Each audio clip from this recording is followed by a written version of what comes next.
Come on. Let's relax. Come on, relax. We're all friends. Hello and welcome to Friday Night with Jonathan Ross, and I have some terrible news. I'm sorry to start with a downer. No, this is going to upset you.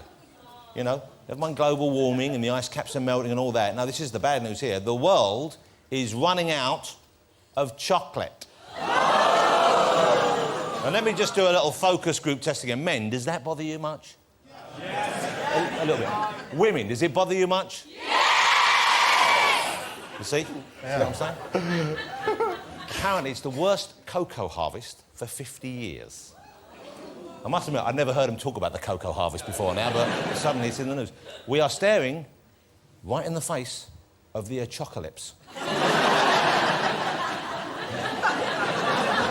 I know you remember, I said that first, all right? Apocalypse, that's mine. The world, well, you know, half the world, will be impossible to live with. You will be, you will be. People will fight to get the last remaining scrap of chocolate. It'll be the new War of the Roses. What? Come on, it's the end of the week. Let's have a look, ladies and gentlemen. I think you're going to be very pleased when we see who's in my green room this evening. My first guests are a comedy double act, one of the finest in the country. They are Armstrong and Miller. There you go. Two good-looking, young-ish men in the prime of life. Hello, chaps. Hello. Hello. Hello. I've always wondered how double acts choose the order of their names. I guess it's the alphabetical thing here, but it might have worked even better if it'd been Miller and Armstrong. You don't know? I think I did argue for that. Alphabetical order, apparently. It might have worked even better if it was Mitchell and Webb. My next guest is the second biggest export to come out of Colombia after coffee. She is the wonderful and lovely Shakira. There you go. There we are. Shakira. Right here. Suck it in.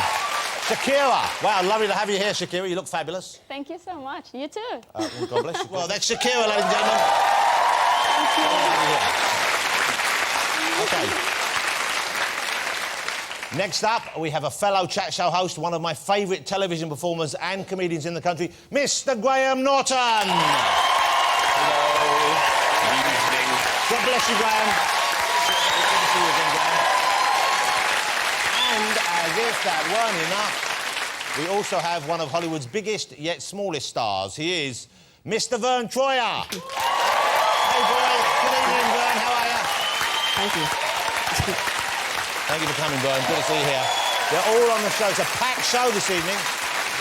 Now, I do a radio show for Radio 2, and I was chatting on the radio show this weekend about animals that look like people. People look like rock stars, that kind of thing, and the talk turned to cats that maybe look like rock stars as well. And we got this fabulous email in from Tim, who says that his cat, Charlie, he thinks looks like a blues guitarist. OK? And you think, well, how can that be? Well, have a look at the picture. You be the judge. Here's Charlie. Or is it the famous cat bluesman, Muddy Paw Prints? Oh, you're choosy.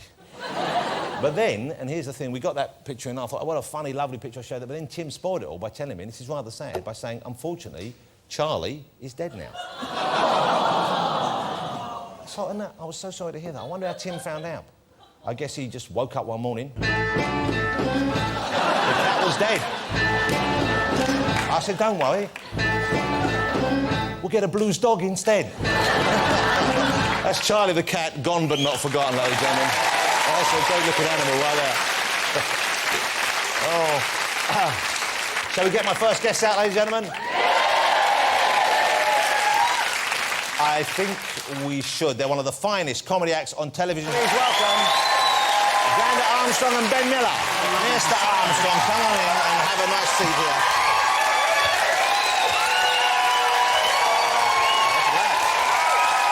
That's a lovely welcome. That's a lovely welcome. How nice. Hey, great to see you. I hope you didn't mind the joke earlier, the Mitchell. I only made it because I know you used to work with them. They used to write with them. They used to write for our show, yeah. No, we love them. They wrote for our Channel 4 series, and then they got really famous and we couldn't hire them anymore. So they don't want to work for you anymore. They want to work for themselves. Armstrong and Miller, the name Armstrong and Miller, when I heard it, it doesn't sound to me immediately like a... Because it sounds like you could be tailors in Savile Row. It's a bit boring, doesn't it? It's quite straight-laced sounding. It is a bit straight-laced, Now, when you get together like that, did you not consider using your first names first? Because they're quite exotic. Well, Ben isn't, but Alexander, you shorten it to Xander, don't you? Yeah. So Xander and Ben. Ben and Xander sounds quite forceful. Is this an appropriate forum to discuss the Xander thing? Yeah, well, bring it up, go on. Why are you called Xander? Because that's what my mum used to call me. How much fun to have a name that begins with X. Yeah, it is cool, but your name doesn't, really. It begins with A. Your nickname begins with X. My nickname begins with X. That's fun. That's got to be... Xander does sound good, though. I expected like a bald villain from a science fiction movie. Getting there. Yeah. What I like about Xander's name is it's forcing other people to talk posh. Yes. That's what I quite like about it. You can't really... You want to say Xander, you feel a bit embarrassed and you go, Xander. Yeah. And it's very hard. It's basically... It's basically a posh retro. Well, Xander, are you posh? I mean, you must be quite posh, I guess. A bit, maybe a bit. Not really, though. Well, you're dressed quite posh. What do you think? Yeah, you're dressed... Smart. You're dressed very Pimm's o'clock, aren't you, right there? It's like... I would say... He is, though, isn't he? It's like, I thought maybe they made him look that way for the advert, but he does it to himself. OK, where did the two of you meet? You've known each other for quite a while, I guess, but when and where did you meet? We met. We actually met at a World Party gig in Cambridge in about 2000. No, 90 something. What did you study at Cambridge? English. English. And what did you study at Cambridge? Well, natural sciences, but that's a sort of... That became physics. Physics is like a proper subject. I mean, anyone can do English, but physics is a proper subject. And did you finish the course? Did you pass? Did you do well? I did finish the course, and I started a PhD in physics. Well, aren't your parents then terribly disappointed that with, let's face it, you know, an arts degree and science, you could have a proper job. You could, like, solve global warming and you could write a nice pamphlet about it. I mean, you could use your abilities... properly, you're not. You're throwing yourselves away. Surely, Mum and Dad, Mum, Pa, they must be a little bit frustrated, or am I? My mum is still nervous about my career, and she does... Look, you know, when she gets The Guardian, and the Media Guardian, she will still phone me sometimes and say, there's a production assistant job going at the BBC. You know, it's regular money. Let me talk about the series. New series coming October the 16th, I believe. Friday, October the 16th, here on BBC One. Very excited about that. Who's coming back from the old series? Who's new? The pilots are back. The World War II pilots, obviously, they're very I love popular. the pilots. You know the pilots, ladies and gentlemen? Yeah, I might show you a clip. That's a great thing. And that's caught on quite big, hasn't it? That has. Yeah. I mean, we're now writing for the third series, and we've got that big Joan Armour trading moment coming. One day we're going to have to lose them. What's the Joan Armour trading moment? We have to drop the pilots. It's... Get out, now. Get out. You can stay. You get out. We'll find someone new for you. Do people ever... I know you don't do catchphrases, but do people ever try and do the characters to you? Like, do they ever come up and try and... Yeah, what they do. What did that guy try and do to you? Yeah, I had the guy in the garage who just said, isn't it? Isn't it? To me, isn't it? Isn't it? It was in Northumberland. He said, isn't it? Isn't it? Isn't it? That's you, isn't it? Isn't it? Isn't it? Isn't it? Isn't it? That's as near as we get to a catchphrase. And how do you get, elegantly, how do you get out of that situation with you? Yes, it is me. Where do I sign? There we are. Thank you very much.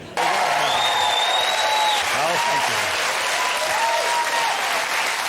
Well, if I may quote Joan Armour Trading, I'm glad you haven't dropped the pilots. Yeah, thank you. You like what I did there? Yeah. Now, I haven't seen you guys live. Do you do much live comedy? I know you did a sketch for Comic Relief, but I've never seen you guys on stage together. Well, here's the thing. We're doing a tour. The tickets got on sale now, and it'll be in the autumn next year, and we're going to do all the characters from the show so far. OK, yeah. So a big tour. This is going to be a big commitment, I guess, isn't it? Yeah.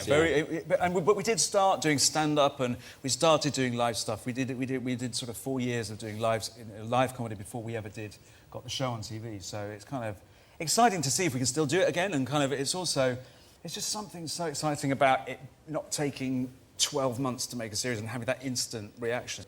Now, I know I've seen you on TV in commercials. You do an awful lot of voiceover for commercials as well, don't you?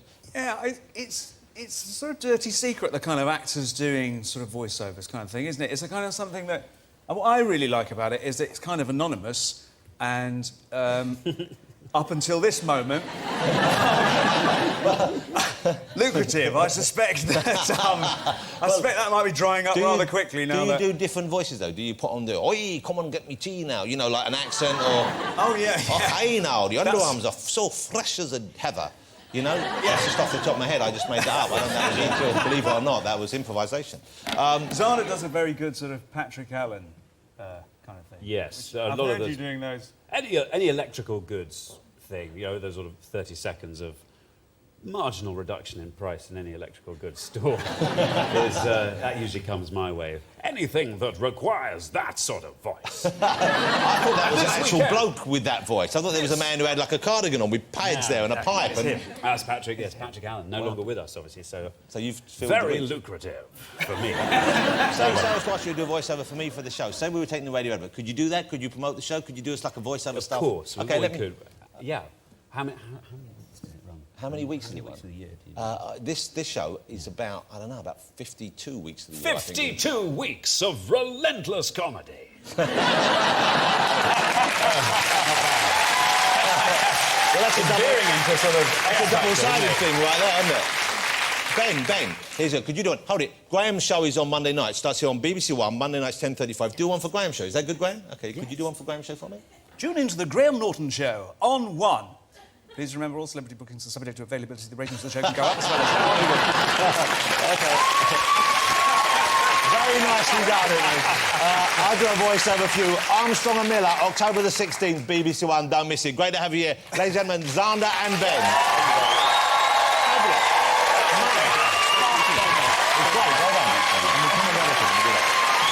Xander and Ben. So we get my next guest out, ladies and gentlemen? Yeah. And welcome to Friday Night with me, Jonathan Ross. Welcome to Alan Carr, China!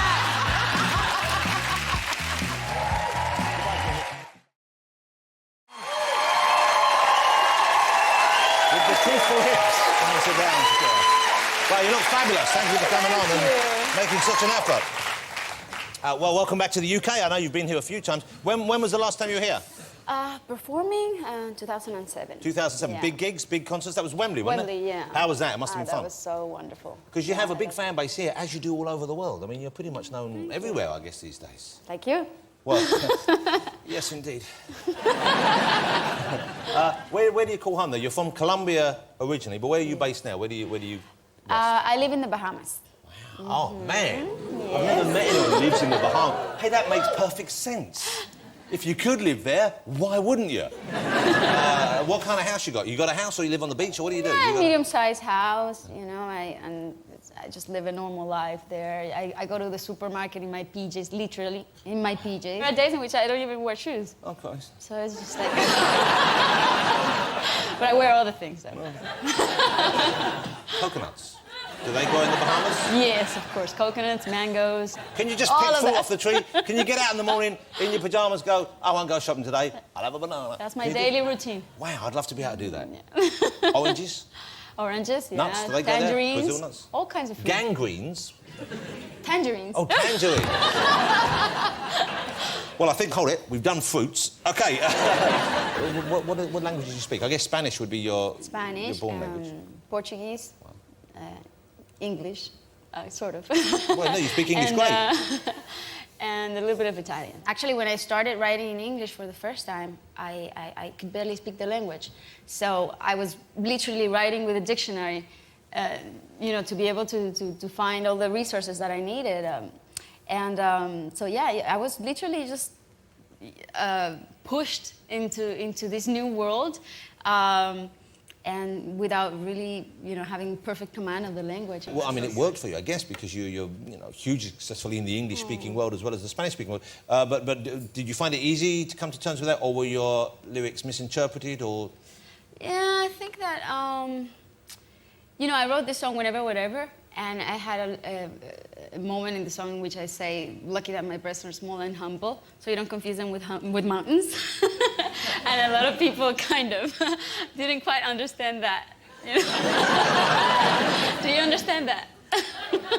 Oh, I think I do. I see you're very pensive. Let me ask you about She-Wolf, because She-Wolf is this the new track by you, the new kind of piece of music, and it's a kind of it's sort of a philosophy as well. Am I right? Yeah, I think it represents the way I feel today. You know, I feel more like a woman, and Yes, a little yes. more. I'm more in touch with my feminine aspects and Good, also good. my animal aspects. Oh, very good. You know? You know, I think my music and my videos always reflect What's my going state on? of my state of mind or whatever I'm going through. Why are you more in touch with your feminine and animal Why? side now, or this period in your life? Because I grew up. So you feel like you're more of a mature person now? I do actually. I feel freer, you know? The video is quite extraordinary. Has anyone seen the video for She-Wolf yet? Yeah. It's quite something. It's quite a video. It's a very memorable piece of film. You choreographed this yourself? I'm sorry? Did you choreograph? Did you do the dance moves yourself in this? Yes, I did. Yeah, it was like an improvisation, you know, when I was in the cage. Did you see the cage part? You know, I just found myself taken by the moment, and I started improvising, and when I least expected it, I was hanging from the bars, and I was splitting and opening my legs in all kinds of ways. I never showed my legs before, so well, this video kind of gave me the opportunity nice to see him getting out. You know, they're kind of short, but, you know... They're great. What's wrong with your legs? They work. I can't believe Shakira says, oh, my legs are a bit short. No, but I like him. I like to be short. Good. Yeah, you know. I like to be... Yeah, because you can get away with a lot of things, you know. Like what? People are more forgiving. I know what. And I fit in every plane. Shakira, do you pay child's fare at the cinema? Is that what you're saying? You pay half price? Huh? You go on the bouncy castle when you're not I meant enter to? for free. She gets in for free. Here's exciting news. Shakira's going to be performing She-Wolf for us live over there. Are you one of those performers comfortable, happy watching yourself back, watching performances, or would you rather not see yourself? I rather don't see myself. So you don't know to watch your back? Especially, I guess, I in never this like case. anything I do, so... But know. not even when the hips don't lie, because that was a good video. That was some good. That was good moving on the hips don't lie, wasn't it? Yeah, but I don't... It's not how I spend my free time, you know, watching myself. No. Seem to say. Okay. Why don't we speak a little bit about quantum physics? Quantum physics. Are you interested in physics and science? I just started being interesting. Yeah. Becoming interesting. What? Are we going to do this? Am I going He to talk has to very Shakira interesting about stuff to physics? share. I tell you, this is a BBC 4 show waiting to happen, isn't it? Let me ask you about how you got started, because your dad was quite instrumental. Your dad kind of, not pushed you, but he certainly encouraged and supported you, didn't he? Yes, he did, and my mom too. I mean, they were so in touch with my potential and always encouraging me. I remember, you know, I started writing my songs when I was 8 years old, and my dad used to take my songs and to the notary. Is that how The you notary, what? Yeah. Someone who was typing, yeah? Yeah, to register them and make Oh, sure no, that so you registered them and copyright yeah, for to make you? sure that nobody would steal them. Were from they me. that good at 8, your songs? You do any of your 8-year-old songs now? You know, some of those first songs were included in my first album that Yeah. I released when I was 13 with Sony Music, which back then was CBS. So you signed a deal when you were 13. That's quite something. And did you have hits early on? Because they weren't an issue. The first album wasn't a big hit, was it? No, there was one song that was playing on national radio. It's called Magic, in Spanish, Magia. And, but then the second album didn't do that well. And then the third album was my first international success. Big hit. And so what did you change between the second and the third? Because I get the feeling you're a fairly I determined got a little individual. more involved, you know? So you knew what was wrong with it and you made it work? Yeah, I think I became a producer then. And since then, I've been really, really close to my songs and the arrangements. You keep an eye on them? Yeah, of course. Here's what I find fascinating about Shakira, among many, many things. You were in a TV kind of a soap opera, a romantic drama on television. Was this in Brazil or where was this? In Colombia, but I was Colombia. such a bad actress. But I love the sound of these shows because whenever I see Spanish TV in America, I love it. It's very passionate. So, oh, Ramon, ¿qué pasa? Contigo?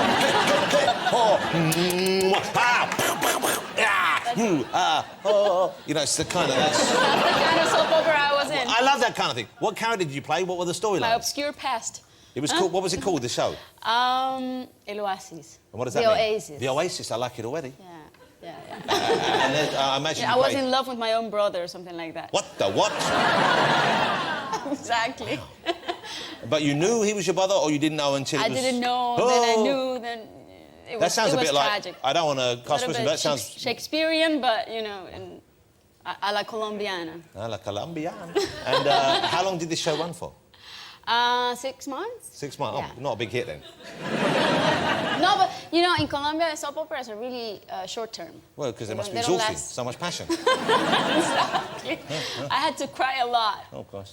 Oh, my God, I cried all my tears. And what do you in do that when you have to soap cry? opera. How, as an actress, did you think of something sad or you just fake it? It was exhausting. Yeah. Exhausting. Let me ask you something, Shakira. I'm sure you don't have man trouble. I'm sure you never had man trouble. Let's face it, who would be foolish enough to give you any trouble if they were a man? But do you ever use the tears to get your way in a situation when perhaps you shouldn't? Who doesn't? I'm a woman. I mean, there has to be an advantage to be a woman, right? So the hips don't lie, but the tear ducts do. Let me ask you, I'm really impressed by Shakira's, you know, benevolence and generosity and her spirit because she's done so much for the folks back home, for Colombia. I mean, really, this charitable work that you do, it's a big part of your life, isn't it? I mean, how many schools have you been involved in setting up over there? We are gonna open our 6th school. Our 6th soon, school, so you're opening your 6th school in Colombia. And And we these have are... 6,000 kids who we provide with education and nutrition in areas that have been devastated by extreme poverty and conflict and internal displacement too. Because Colombia is the 2nd country in the world with the largest number of displaced people, you know, after Sudan. Not a lot of people know that. I didn't know that at all. You know, I knew that. Yeah, I because knew we it was don't have the difficult, refugee camps, but there are millions of people who have lost everything they had. And millions of kids who don't have any access to any kind of education. So, you know, from the moment I had my first international success, when I was 18, I decided to establish this foundation called Pies Descalzos, barefoot, translates barefoot. And since then, we've been working on education, which has been a cause that has taught me a lot and is really fascinating because you really see firsthand how education is such a powerful tool, you know. What an incredible So it achievement. works. Isn't that a wonderful, what a remarkable young woman. Remarkable. All right, well, that's a very inspirational tale to tell. The exciting news for us right here in the studio, Shakira will be performing live for us later on. How lovely to have you on the show. Thank you so much it's a real for thrill to having meet you. me. Ladies and gentlemen, the beautiful and very, very smart and caring Shakira. Can't wait to see you sing later on. Thank you very much. Shakira, ladies and gentlemen, thank you so much. We'll see you later. Should we get my next guest out, ladies and gentlemen? He's one of the best loved chat show hosts in the country. If I may borrow from Verne's life, I like to think of him as the mini-me to my Austin Powers. Will you please welcome Graham Norton, ladies and gentlemen.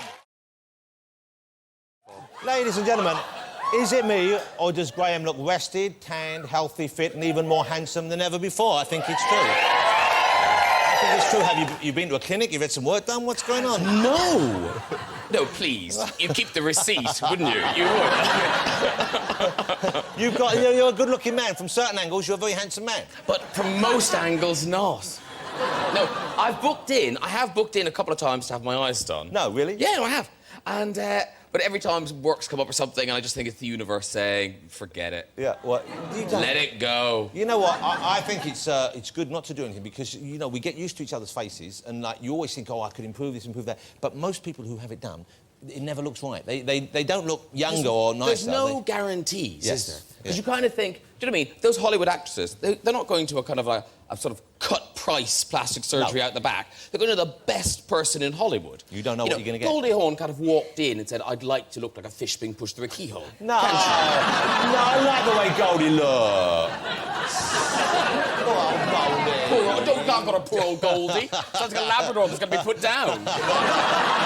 OK, so we've established you have not had any work done there. Look, yes. But you've been away, you've had a break, you look rested. I was in Ireland for about 6 or 7 weeks. I go back there every summer. OK, and where do you go? You go back to the family homestead, the place I go you'll back mention? to a place, it's sort of an hour away from where I grew up, but it's a little town in Ireland. And people in Ireland are sweet because I'm from there, so there's a kind of sense of ownership. They must love you, yeah, of course. Well, it's but they do this it's like so you'll be, you know, in the supermarket pushing thing, and people will kind of lean from behind shelves and go, It must be great not being bothered. It was. But I guess you don't get bothered that much, though, do you? I don't. Yeah. OK, Graham Norton, ladies and gentlemen, and this is the show. Was this the show you were doing on BBC Two? It's on BBC Two, and it's a nice thing. It's a nice thing. We get the call saying, we're moving to BBC One. I mean, it's odd because I don't watch telly like that, if you know what I mean, in that, you know, our show was on a national network available in every home. Yeah. It's still, but I'm also aware it's seen as a sort of a pat on the back, a promotion. You have a great lineup, I know, for the first week show.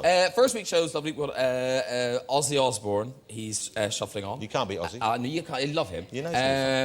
Ricky Gervais, your good You friend. can't beat the great Ricky Gervais. And then, how excited am I? And now I'm jealous. I must admit, I know this, and I'm jealous. Oh! Someone's killed themselves. So upset. That's never good, is it? When the audience start going down like that. I'll speak quicker before we lose them all. Oh, Graham, I don't want to point the finger of blame, but it's the first time on my show. Happens to mine all the time. OK, who's the big... This is... Well, they're all big guests, but this is the surprise. Olivia Newton-John. An actual audible gasp, an intake of breath. I there. know. Have you met her before? Have you done it before? No. So it's exciting. No, it is. I'm genuinely excited. I mean, she's rarely off the Great Wall of China, I think. She walks that a lot. We've obviously got her on downtime. Yeah. And found a window. And she's here. So that's a great lineup. I'm pleased. Yeah. And I'm delighted. Monday nights you've got Graham at 10:35. Friday night you've got me at 10:35. I'm very... Because people in the press have tried to make out that there's a degree of some sort of enmity or that we're... I'm filled, you're... No, because it's one of those things... OK, I'd understand if I'd moved to ITV and said, I'm going to have a chat show on Friday at 10:30. Yeah. But that would be some rivalry. And that would be stupid. Yes. For both well, of us. I wouldn't. For both I of us. wouldn't. No, I wouldn't. I wouldn't. Neither dare. of us would want that. But no, so I think an audience will have, got over the exhaustion of laughing at your show by the time Monday comes, and equally they'll have a whole week to recover from the hilarity of mine before yours comes along. Together we bookend the working week. There you go. I'm delighted. And how long's the run for? From now till Christmas? Now till Christmas. Well, I'm hoping that you will return a certain... No, listen. Certain favour that's been... Yes. No, I'd love to come on. Welcome. Let me come on and kill one of your audience members off. I didn't get to see... You know, is there nothing that Graham Norton can't do? I suspect the answer would have to be no. He's conquered stand-up comedy. He was great in Father Ted years ago. He's just come from the West End stage, or before your summer break, in La Cage aux Folles, where he knocked them dead as... What was the name of the company? Was it...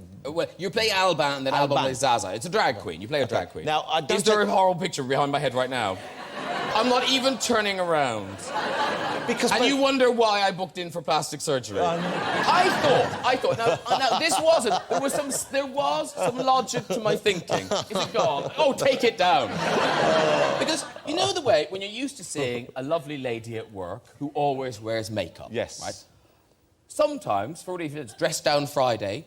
She comes in without makeup, and there is this, like, kind of... Whoa. Yeah. You know. Looks like a different person. Yeah. You ever seen Pamela Anderson without makeup on? No. Looks like a totally different person. She paints her whole face on. It's almost like she's got no features till she gets the mascara out. You know, so... Particularly the eyes for the lady. Boom. Yeah.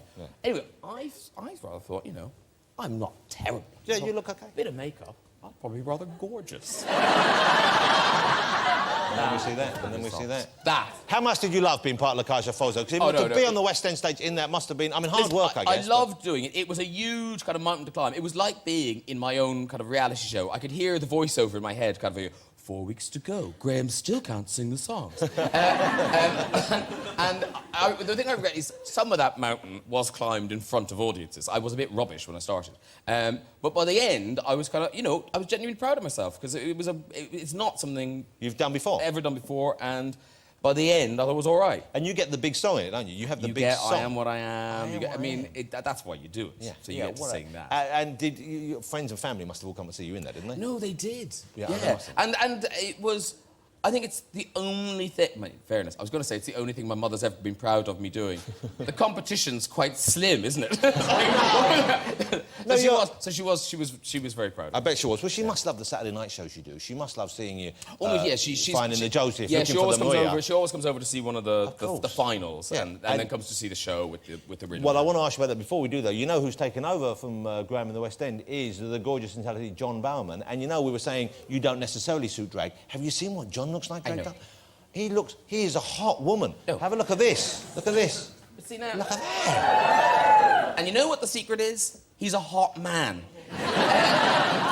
Let me ask you about, and here's something that Graham did, and I didn't envy you, because I thought it was a bit of a poison chalice, but I thought you did it fantastically. Taking over from Terry Wogan, comparing the Eurovision Song Contest for the BBC.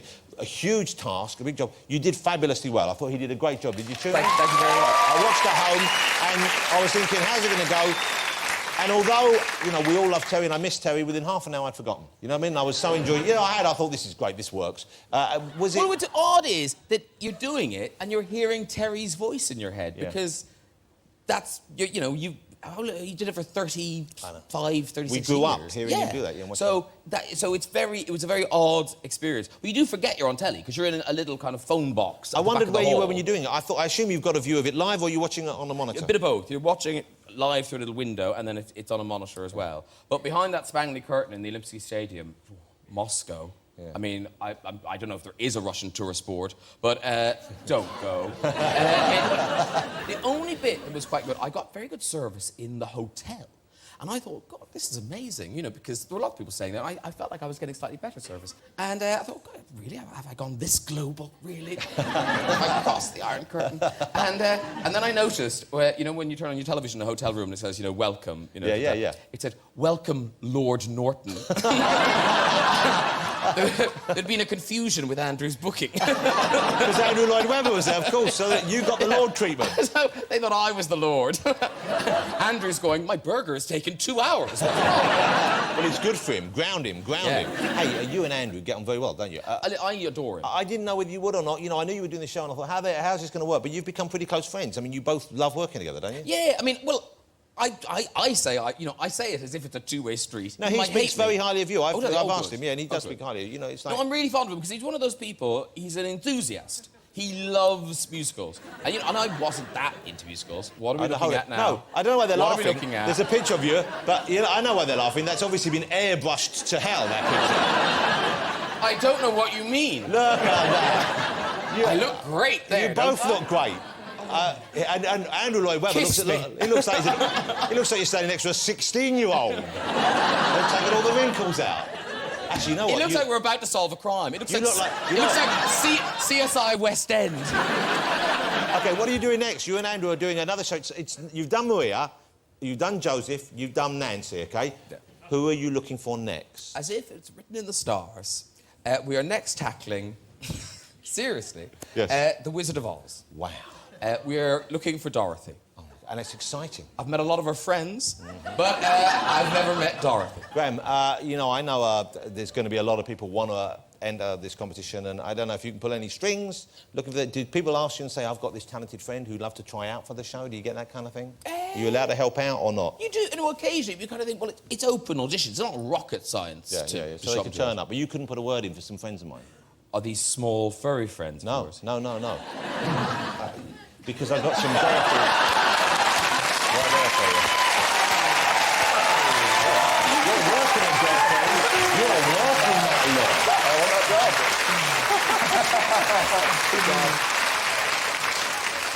You know when you're on your deathbed and your life flashes before your eyes? Please God, that image doesn't show up. Well, what if that's the one that gets stuck? No, wouldn't that be awful? You're trying to jog it on. I want to see Eurovision. All right, OK. Now, who's on the panel this year? Because when you were doing Oliver, of course, it was great you had Barry Humphries on there, who'd been in it. And you know, there's normally someone who's been involved. Who would you like, or who do you know they're asking? Well, it would be lovely if Liza with a Z... Liza Minnelli. You know, she lived in Dorothy for 9 months. Yeah. You know, she did. Yeah. So she's going to know it inside out, literally. I hope that's not how you introduce her. The one big legs will open up, she'll pop out singing. What a rainbow! It'll be great. But we'll hear that song a lot, won't we? That'll be... when's this going to be on? I think it's in the new year sometime. Listen, I'm talking about it like I know anything about it. I don't. It's not a lot to know. So, in fact, sorry if it never happens. What? OK. Ladies and gentlemen, Graham Norton's show, The Graham Norton Show, is on BBC One, 10:35, Monday week. It's going to be a great hit. Ladies and gentlemen, Mr. Graham Norton.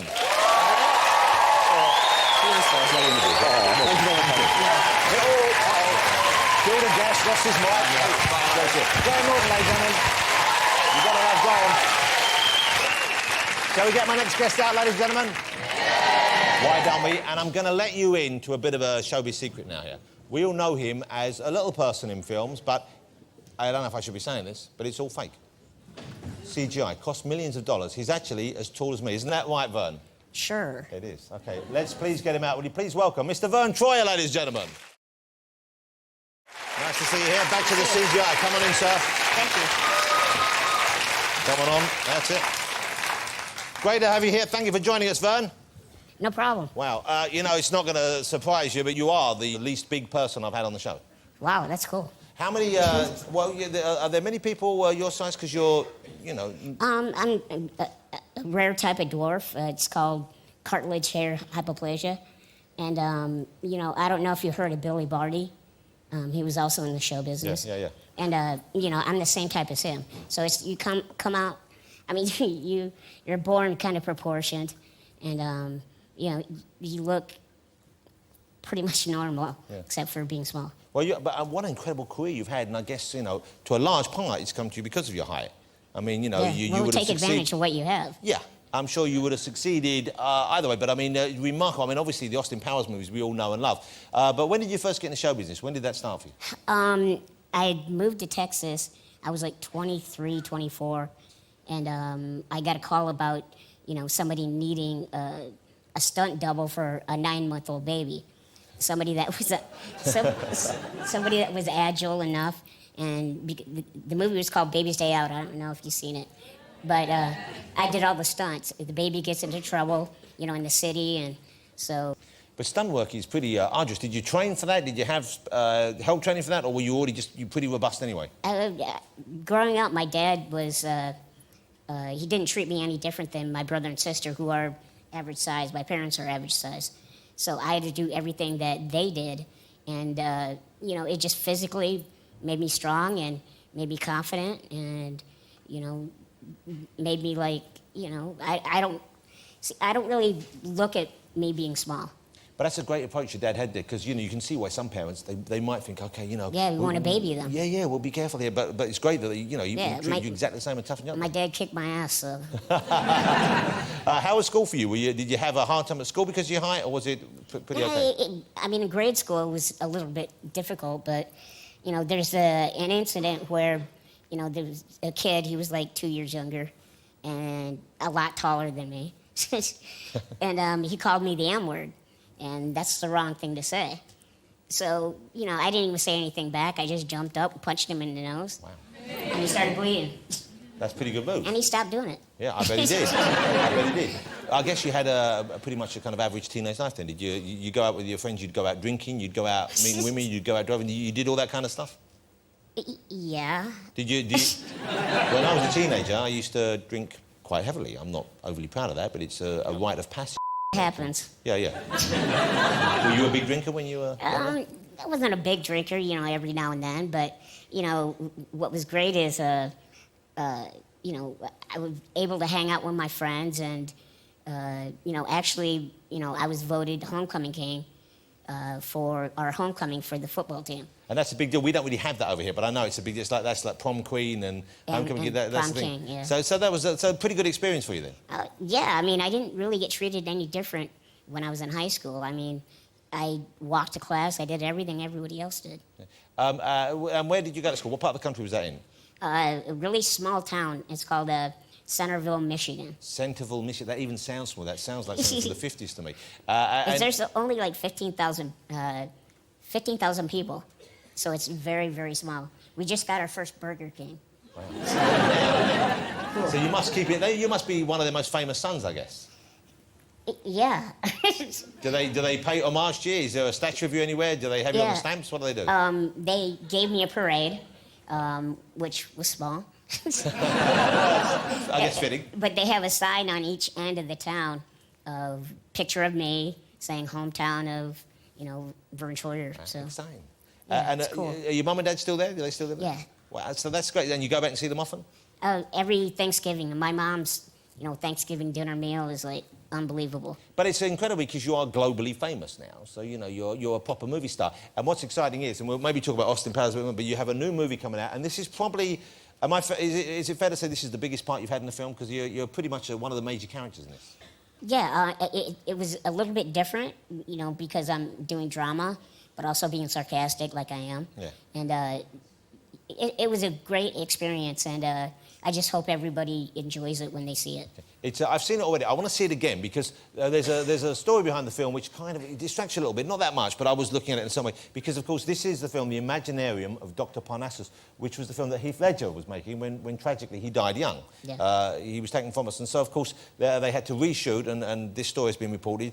Other actors, friends of Heath and friends of his family, stepped in to fill in the role. And it kind of works because of the peculiar nature of the movie, doesn't it? Yeah, I mean, it's kind of, it's hard. I don't really want to say this, but it's almost like it was meant to be because it flows so well. I'd rather have Heath through the whole thing. Of course. But for some reason, it worked. Yeah, and even though I said it's tragic, he's not there, but you have now a film which has Heath Ledger in, which is marvellous, and it's directed by Terry Gilliam brilliantly, and you have Johnny Depp in the film now, as well as Jude Law and Colin Farrell filling in as well, so it's an even better cast than it was before. Amazing. Christopher Plummer, I mean, he's a legend. Yeah, and he is tremendous in it, but it must have been, your heart must have sunk, and everyone must, when on the film, just knowing that someone who I guess you'd got to know pretty well by then was taken from you. Yeah, I mean, it was tough. I'm sure everybody else felt the same way as I did. I just couldn't believe it.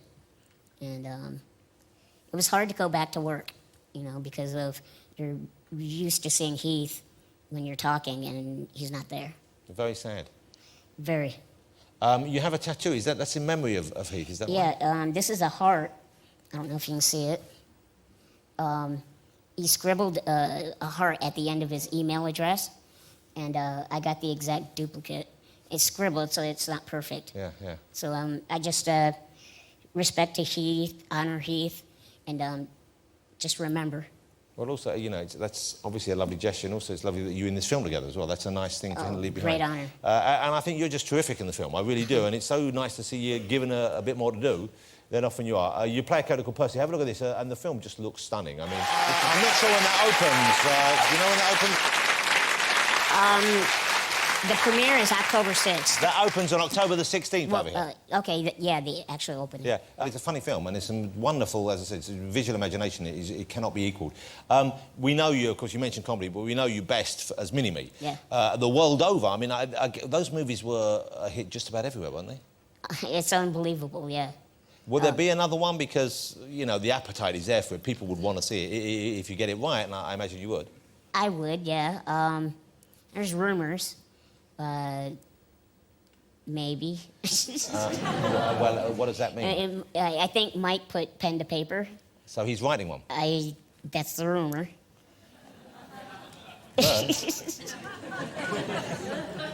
Stop messing with our minds.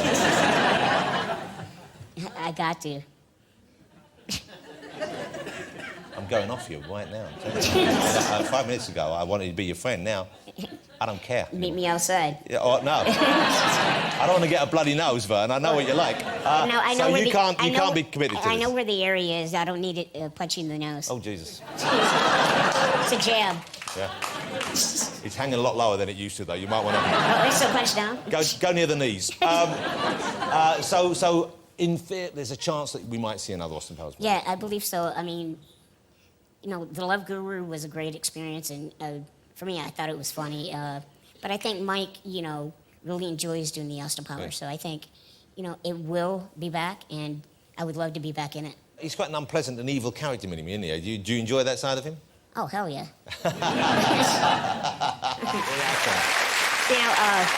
What was really great was I actually was in that pillowcase, But they gave me like a hockey, goalie hat. So and he hit me so many times. I got a headache.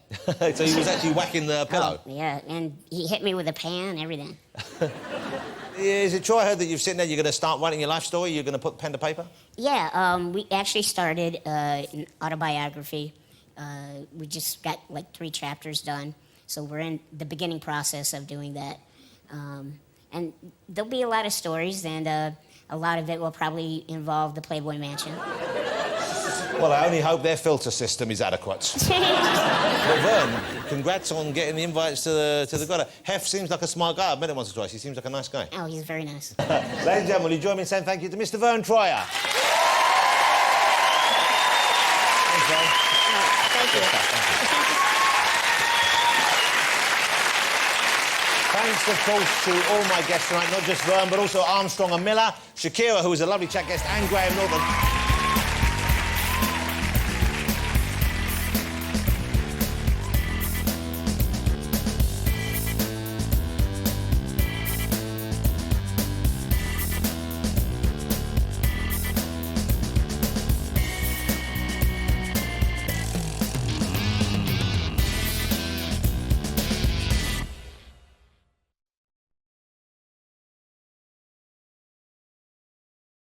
Welcome to Friday Night with me, Jonathan Ross. Welcome to Alan Carr, China!